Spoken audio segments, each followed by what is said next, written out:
Comme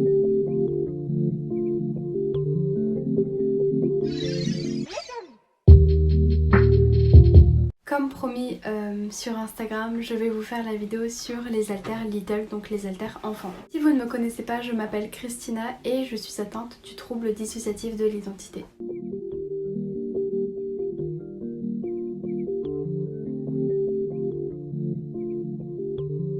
Parmi les haltères d'un système, il peut y avoir des haltères qui s'appellent des haltères Lidl. Ce sont donc des haltères enfants. Je fais un petit disclaimer parce que le terme Lidl est utilisé dans d'autres catégories, dans d'autres communautés on va dire. Par exemple pour l'âge régression et le DDLG. Donc le terme Lidl employé dans ma vidéo aujourd'hui n'a rien à voir avec ces deux choses-là. Je parle bien des haltères Lidl, donc des haltères enfants. Alors nous dans notre système on a deux haltères Lidl, on a Chat et Oméga. Chat qui a environ 7 ans et Oméga qui a environ 10 ans. Un haltère enfant, ça peut donc être âgé de quelques mois jusqu'à certains considèrent pré-ado, donc 10-12 ans.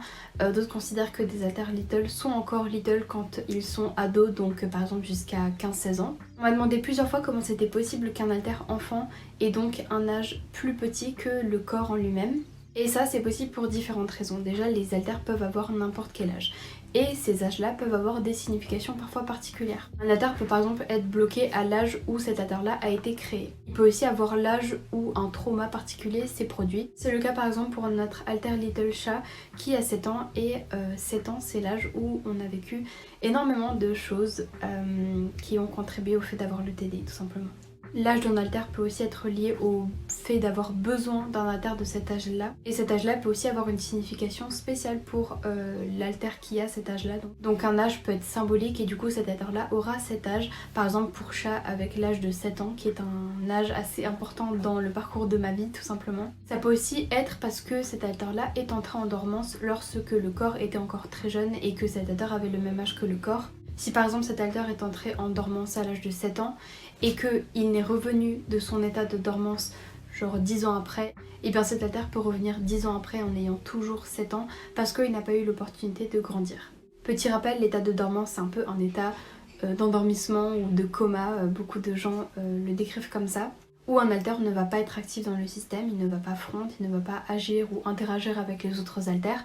Et cet état peut durer des semaines, des mois, des années. Pour les Lidl, on voit très souvent deux types de Lidl. Les Lidl qui n'ont pas vécu de traumatisme et les Lidl qui en ont vécu. Ceux qui n'en ont pas vécu sont assez stéréotypiques d'enfants normaux, on va dire. Donc joyeux, tout innocent, qui rigolent beaucoup, qui aiment bien jouer, s'amuser. Qui en gros a l'innocence d'un enfant, donc ça c'est le cas de notre haltère Chat, elle est exactement comme ça. Et on a le cas de notre autre haltère Lidl Oméga, qui est une haltère qui a vécu des traumatismes alors que c'est une haltère enfant, qui a donc souvenir des traumatismes qui l'ont fait apparaître. Parfois le fait d'avoir un haltère Lidl, notamment les haltères Lidl qui sont très joyeux, c'est un peu une sorte de parade pour le cerveau, de permettre au cerveau d'expérimenter une enfance qui lui a été volée, parce que comme on le sait, le TDI survient suite à un ou des traumatismes répétés. Les Lidl peuvent aussi avoir conscience d'être dans un système ou ne pas du tout avoir conscience d'être dans un système et d'être entouré d'autres haltères et d'être des haltères. Ils peuvent ou pas se rendre compte que le système a vécu des traumatismes ou qu'au contraire, il y a autre chose au-delà des traumatismes. Vous pouvez aussi très bien imaginer que ça peut être difficile pour un Lidl de devoir front dans un corps qui est adulte. Parce que eux dans l'Inner par exemple, ou dans leur perception d'eux-mêmes, ils sont petits, ils ont une apparence totalement différente, alors que d'un coup ils frontent et ils sont dans un corps d'adulte qui est beaucoup plus grand. Il peut avoir des particularités, par exemple avoir ses règles, et ça peut être déroutant pour un enfant qui n'a pas l'habitude de ce genre de choses. Pour nos Lidl, ça va, ils se sont habitués, surtout Chat qui s'est beaucoup habitué à tout ça parce qu'elle est là depuis plus longtemps. Donc avant ça l'a perturbé énormément les cicatrices d'automutilation. Ça l'a perturbé aussi d'avoir ses règles et on les appelle pendant des années et des années à cause d'angoisse extrême et d'anorexie. Donc pendant très longtemps elle n'a pas eu le problème de règles en fait, elle n'a pas eu à gérer ce problème. Et maintenant qu'on a de nouveau nos règles avec la pilule, eh bien des fois elle oublie de mettre des serviettes hygiéniques. Et du coup quand je reviens après c'est compliqué mais c'est pas très grave. Les haltères Lidl sont quand même différents sous certains points des enfants de l'extérieur, des enfants normaux. Sont des enfants, ils ont les capacités cognitives de n'importe quel enfant, une manière de voir la vie comme celle d'un enfant et à travers les yeux d'un enfant. Ils peuvent comprendre des concepts qu'un enfant lambda ne comprendra pas. Et ça c'est possible parce qu'ils ont tout simplement un cerveau d'adulte. Donc quand un haltère Lidl arrive, il n'a pas forcément besoin de réapprendre à lire, à écrire, à compter, à se servir d'un téléphone, à savoir pédaler un vélo, tout ce genre de choses, parce que ce sont des apprentissages très primaires et le cerveau est capable de les appliquer même à un haltère enfant. Mais il peut y avoir des différences, comme par exemple le fait que Chat, notre haltère Chat, ne sait pas parler anglais et ne comprend pas du tout bien l'anglais, alors que tous les autres haltères de notre système, on parle tous anglais. Elle ne sait pas non plus forcément faire à manger, elle sait vraiment pas faire à manger du tout, elle galère énormément et elle a besoin d'aide pour ce genre de choses. Donc voilà, pour ce qui est de vieillir, est-ce que les haltères Lidl peuvent vieillir? Oui, ils peuvent vieillir, mais ils peuvent aussi ne pas vieillir. Ça dépend complètement de chaque haltère. N'importe quel haltère, que ce soit un haltère Lidl ou n'importe quel autre haltère, peut vieillir ou pas.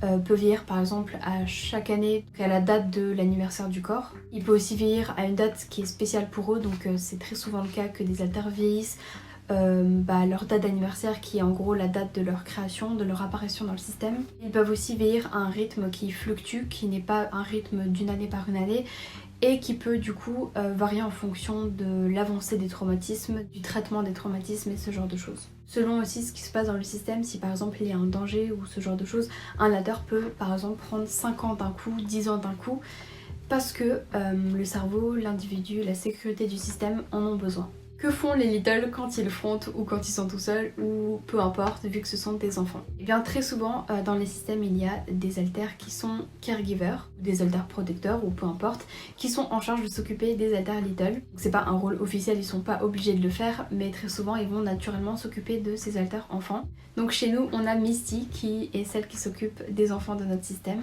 Et quand des Lidl frontent, il y a très souvent pas loin ou en cofronte ou peu importe un haltère qui est plus âgé et qui généralement s'occupe de ces haltères là, donc très souvent Violette, Misty ou moi-même, on est quasiment tout le temps en cofronte avec ces haltères là quand ça ne va pas. Surtout si par exemple nos Lidl sont en train de front et sont seuls dehors par exemple, c'est très souvent le cas, on sera toujours là avec elles. Mais dans d'autres cas où par exemple elle fronte avec mon copain, eh bien c'est possible qu'on ne soit pas aussi proche que si elle était seule parce que notre copain est une personne de confiance qui s'occupe énormément des Lidl. Maintenant on va passer à la partie FAQ parce que je vous avais demandé sur Insta de me poser toutes vos questions sur les haltères Lidl, donc on commence. Première question, est-ce qu'une Lidl peut avoir plusieurs rôles? Oui, un haltère Lidl peut avoir plusieurs rôles, que ce soit protecteur, persécuteur, plein de rôles parce que comme n'importe quel autre haltère, eh bien il peut arriver pour différentes raisons, il peut être là pour différentes raisons, et puis comme je le disais, certains se souviennent de traumatismes et d'autres non, donc c'est possible. Deuxième question, comment les Lidl font pour gérer des situations graves et critiques quand ils frontent? En général, quand il y a des situations graves et critiques, ce ne sont jamais des Lidl qui sont en charge de s'occuper de quoi que ce soit.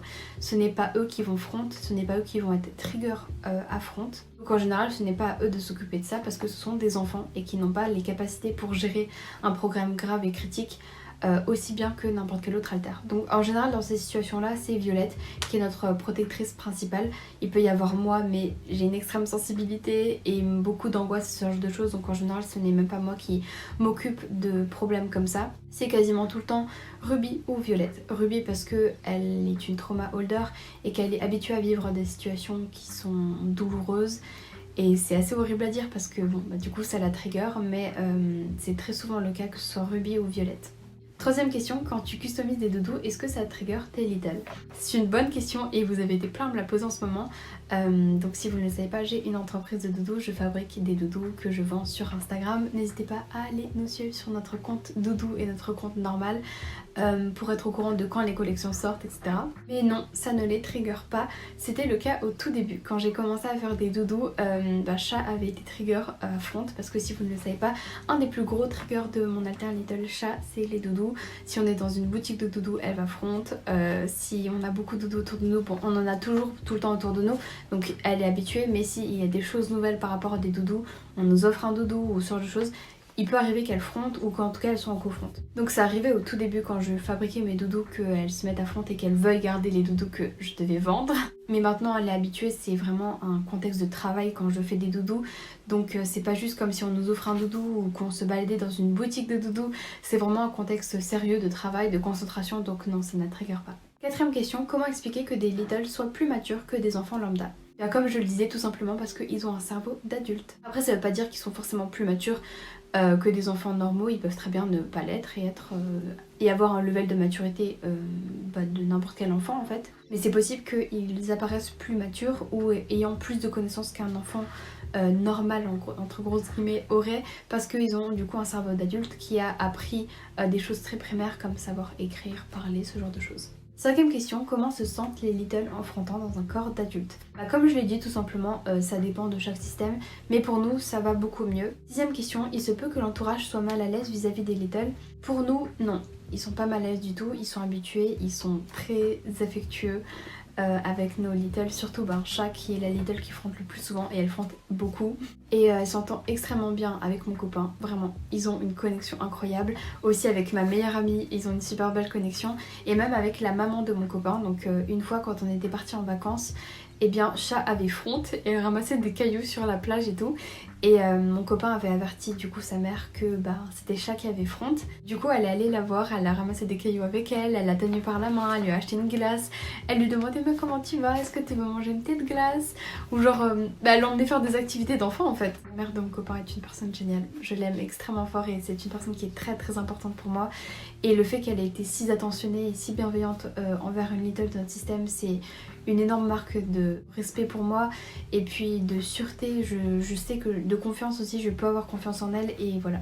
Septième question, est-il possible qu'un Little soit une version de toi quand tu étais enfant? C'est totalement possible que ce soit le cas. Chez nous, ce n'est pas du tout Chat qui est une version de moi quand j'étais enfant. Elle est beaucoup trop joyeuse, à courir partout et sociale que ce que j'étais avant. Mais par contre, notre Little Omega ressemble énormément à ce à quoi je ressemblais petite, c'est-à-dire très réservée, timide, angoissée, pas bien. Voilà, j'étais vraiment ce type d'enfant là. Je pense que vous comprenez pourquoi. On a fini enfin cette vidéo.